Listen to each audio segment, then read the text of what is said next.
Hello everyone and welcome to another episode of IHR TV. Today I'm interviewing former BBC journalist Natalia Antelava, now co-founder, CEO and editor-in-chief of Coda Story, an award-winning non-profit newsroom. Natalia Antelava, thank you for being with us today. Thank you. So let's begin with Coda Story. What is it and why did you start this newsroom? Coda Story is a newsroom that aims to bring two things that I think are largely missing from a lot of journalism today, and that's context and continuity. We cover some of the biggest themes that are shaping the world today, and we do very little breaking news. We focus instead on human stories.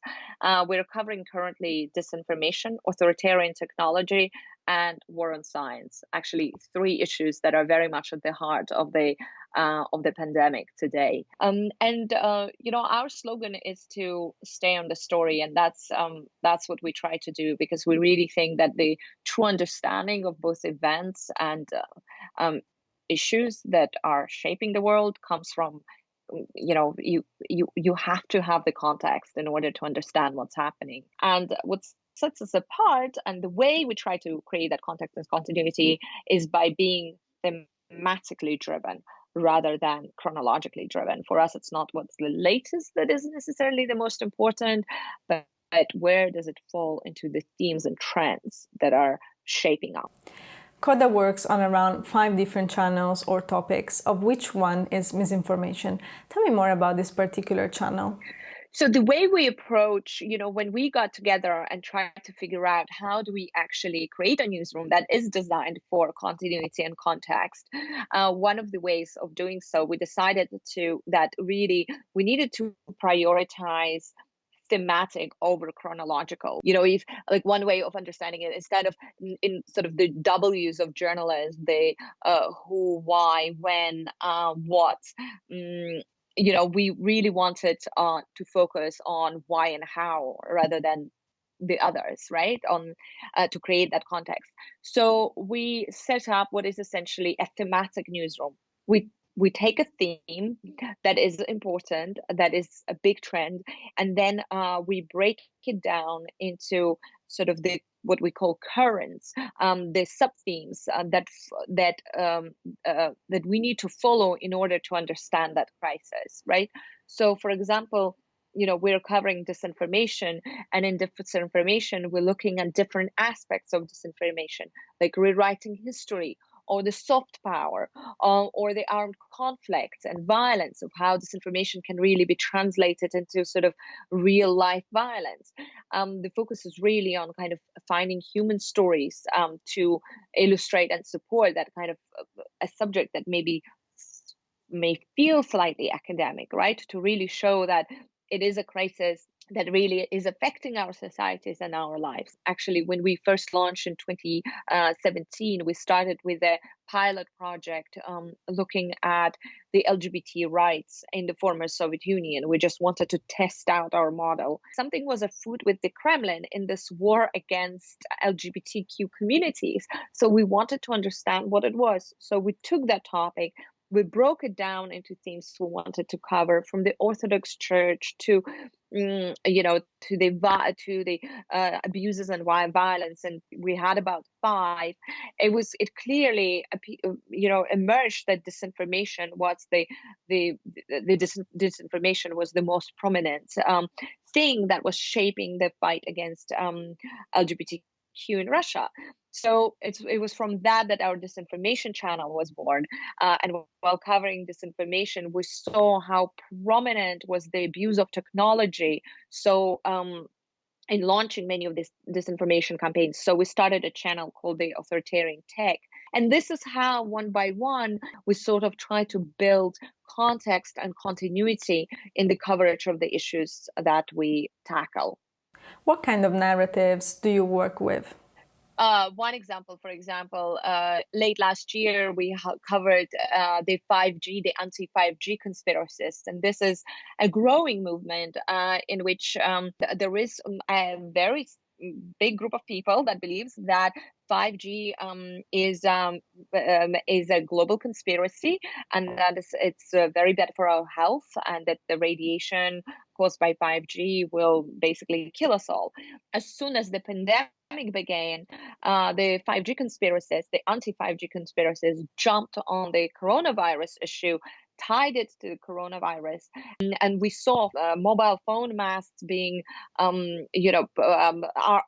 against the a cell phone tower mast, um, and all sorts of attacks. And suddenly we saw celebrities coming out and supporting these theories, and so on. Tell me about your newsletter, Infodemic. Why did you decide to start it? The Infodemic is a newsletter which goes out 3 times a week, and it really is designed to look at the disinformation and the fake news and how it's shaping the pandemic itself and the conversation that we're having about the pandemic. One of the things that we wanted to do is to really diversify the kind of the coverage as well, because I think in the mainstream media, especially television, but overall, because the crisis is so prominent in the West, it's really focused on what's happening in the United States and Britain and Western Europe. So we really wanted to widen it out and to look at the narratives that are shaping the conversation about coronavirus around the world. How do you build the trust of the public? We really want to show the complexity, tell the stories without stripping them of the inherent complexity. Try to actually understand the mind of the conspiracy theorists as well. Try to understand some of the underlying beliefs that led some of the people, and also try to understand the consequences and why things matter. And that's what disinformation is to me, or any of the other crises we cover. These are not some academic subjects that are that belong in universities. These are things that are literally reshaping the world that we live in. And when we cover things like, I don't know, pollution, right? We don't resort to necessarily saying, oh, well, the activists say this, but the minister of environment says this. We actually go out and we find a child who has a problem with lungs, or a family that has to flee their home because of the environmental changes. These are the same things we should be doing while covering disinformation. We need to be looking for victims and perpetrators and telling their stories in a way that really explains and helps the reader to kind of feel and smell what's at stake. You have written a lot about Russian disinformation. A recent EU document states that a significant disinformation campaign by Russian state media and pro-Kremlin outlets regarding COVID-19 is ongoing and aims to worsen the impact of the coronavirus in the West, generate panic and sow distrust. Would you agree? So much of the disinformation that we're seeing now has been tried and tested in Russia, and that's just part of the way that the Russian system works. And of course, we've seen it again and again through so many stories of how Russia uses, the method that Russian state kind of propaganda machine uses to not so much even push its own message, but to undermine its rivals. And the West is an enemy. The NATO and the United States, for the Kremlin, they are the enemy. So the Kremlin understandably uses every opportunity it can to undermine NATO and the United States and their allies. And that's what they do very, very effectively. And we're seeing that being done, of course, with this crisis as well. You watch Russian state television, you see all sorts of theories and all sorts of kind of them jumping on all sorts of opportunities and pushing all sorts of messages. You have recently written an article on the Russian aid to Italy and the influence operation behind it. You told me that the importance of context in journalism is essential. Do you feel that mainstream media failed to provide sufficient context when covering the story? Absolutely. I generally think that the mainstream media is a very big part of the uh, general disinformation problem. The news cycle itself is a problem. You know, there's just the kind of that act of feeding the beast constantly. We constantly need to be feeding the information. You know, we want, news doesn't necessarily always happen 24 hours a day. Sometimes it does, during this crisis it has. But most of the time, it's the media that is filling the space with a lot of noise, and it's the noise pollution that makes disinformation so potent. So, yeah, I think the Italy story is in some ways a good example. It's also an example of I think the Russians being very good at seizing the moment, because and being very, very opportunistic, because it caught the Italian media in the midst of the biggest story they've ever had, while also everyone who works with the media dealing with the biggest crisis they've ever had. A lot of webinars and events focus on the role of authoritarian regimes and their media systems during this pandemic, but we have also seen poor reporting of the COVID-19 outbreak by Western journalists. What could have been done better?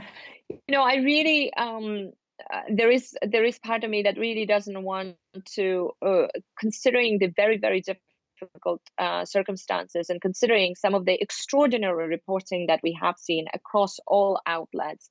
I don't think it would be right to actually say, for me to sit here and criticize my colleagues for doing something wrong, because I think everyone is really trying to do their best, or most people are.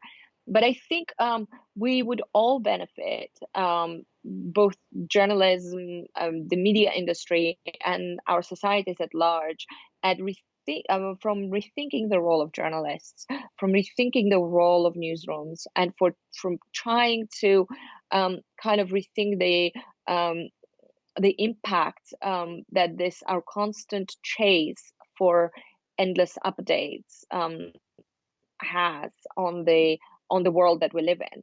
Doing more on the ground reporting, making 3 or 4 phone calls instead of one, going and seeing someone instead of making a phone call. That's obviously much harder now, but just investing more into understanding the subtleties and nuance, and paying less attention to the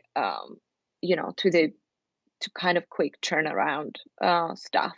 So more in-depth journalism. Yeah, more in-depth journalism, less updates into this bottomless pit of updates that we're like filling so much. Natalia Antelava, thank you. Thank you.